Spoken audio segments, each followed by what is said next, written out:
చింతలన్నీ తీరేనయ్యా నిన్ను చేరగా. ఎంత మంచి దేవుడవేసయ్యా, మా చింతలన్నీ తీరేనయ్యా నిన్ను చేరగా. ఎంత మంచి దేవుడవేసయ్యా.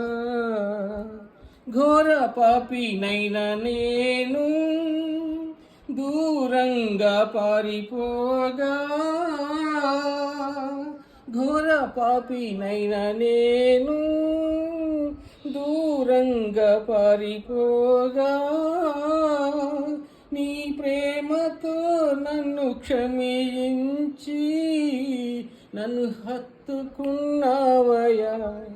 నీ ప్రేమతో నన్ను క్షమించి నన్ను హత్తుకున్నావయ్యా. ఎంత మంచి దేవుడవయ్యా, ఎంత మంచి దేవుడవేసయ్యా. చింతలన్నీ తీరేనయ్యా నిన్ను చేరగా. ఎంత మంచి దేవుడవేసయ్యా. యేసయ్య ప్రణాళిక, యేసయ్య ప్రేమ, యేసయ్య యొక్క ఆ గ్రామానికి, ఆ యొక్క మహాపట్టణానికి ఆయన రక్షణ ఇవ్వాలని అనుకుంటే